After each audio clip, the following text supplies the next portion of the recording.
It's absolutely fantastic here, and I hope that the noise of the sea doesn't block out my voice, although then again I think I'd rather listen to the sea, to be honest. But this is a story about Roland that needs to be told, and it needs to be told probably on the very beach where it happened. When Roland spoke about contemplative prayer, he told a story about wanting to go on holiday, and he said that he wanted to go to Spain to live it up a bit, to have a bit of a dance, a bit of excitement. And he felt specifically instead that God told him to go to Patmos. This is where we are now. And he heard that there was a monk living on a beach, a hermit to be honest, and he decided he would go and see him.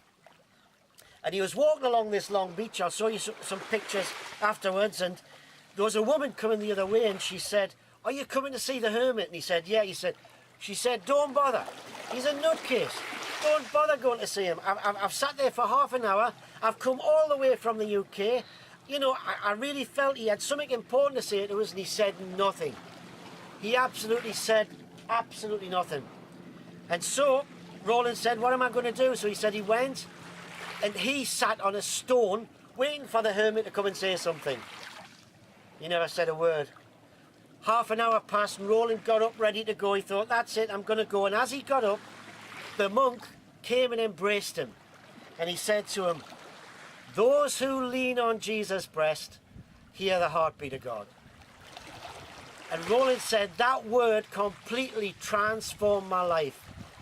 It transformed my life in a very disruptive way. He was a Cambridge Don. All his life, all his future was mapped out.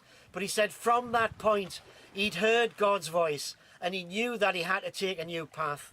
And that path led up to Edinburgh. It led to living in not a cottage, a garden hut. It led him to live in a hermit life, and it led him to directing thousands and thousands of people that found their way to that small place up in Edinburgh. And that's what it is. Leaning on Jesus' breast is not some nice repose away from the problems of life. It's where you wake up to the realities of life, what life's really like, and how we can only live it if we have a true and honest faith in God. So thank you, Roland. It's lovely to be here in the place that you were here, and I hope that in the years that we live out, we stay true to the tradition that you've passed on to us. Thank you. Bye-bye.